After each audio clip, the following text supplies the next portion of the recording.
Stop bitching about getting mana screwed. Nobody cares that you were mana flooded. You fucked up. You brought it upon yourself. You played too many lands in your deck. Bad mana bases get bad draws. Bad play results in bad luck.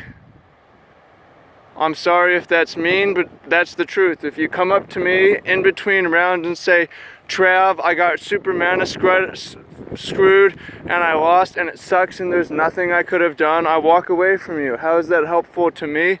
How is that helpful to you?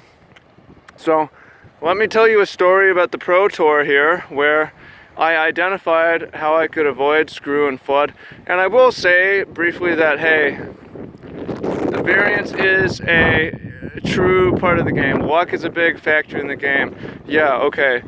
But at the highest level, Magic is variance control. It's luck reduction.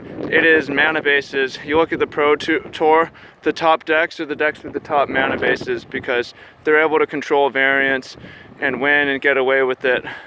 It's the 2-color decks with the rock solid mana base, or the 3-4 color deck that has such good lands, such good mana. They don't get mana screwed, they don't get mana flooded. They play Merfolk Looter, you play Smuggler's Copter, you play Jace, you fix your draws, right?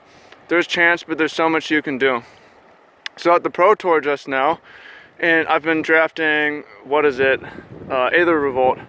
I was told actually by one of the Italians, Samuele, said Antonino De Rosa plays 15 lands in limited, and I'm like, nah, that's too low, whatever, didn't really listen. So I've been playing 16 though, and it used to just be 17 or 18, but Wizards has really buffed up 2-power creatures and stuff like that, and there's not as many 8 mana effects, so everyone's lowering their curves down.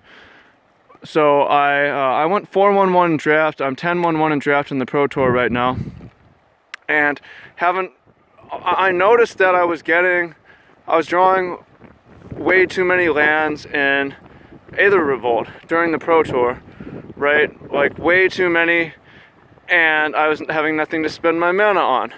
But instead of being like, this is such bad luck, it's like, wait a minute, I think De Rosa was right and I'm playing too many lands. So in the third match of the first day, the first draft, for game 2, I sided out my 16th land, went down to 15 lands because I identified a pattern that my mana base was incorrectly, and I sided that card in, and it was a top deck war, and I was down to I needed to top deck a spell to win or top deck a land, and I lost, and I top decked the card that I had sideboarded in, and that shit will happen more often than not.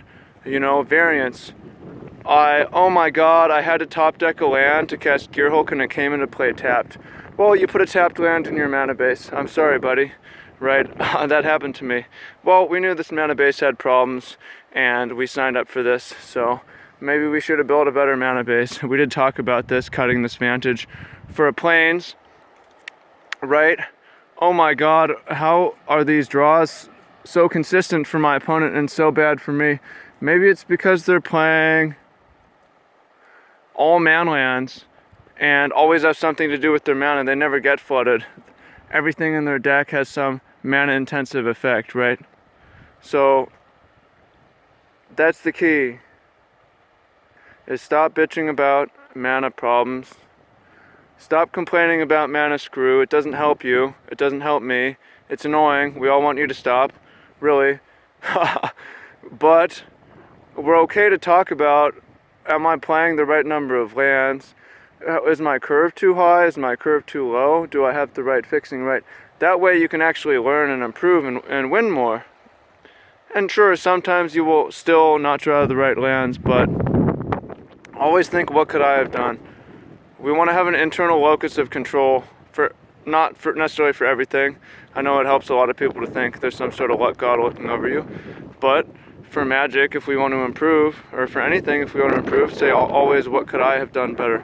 Well, what I could have done better is built a better mana base, or what I really could have done better is not invested so much energy in caring about this draw, right? It happens. It's part of the game, so don't have bad player syndrome. Don't be a bad player. Don't be a slow learner. Don't be a slow learner. Be a fast learner. Be smart. Look for things you could have done better. was how badly did the MTGO, the Moto shuffler fucked me again. I got fucked by the shuffler once again. MTGO shuffler is broken. There's something weird about that shuffler on here. Instead of doing that and reporting that to everybody, you could instead have built a better mana base in that time.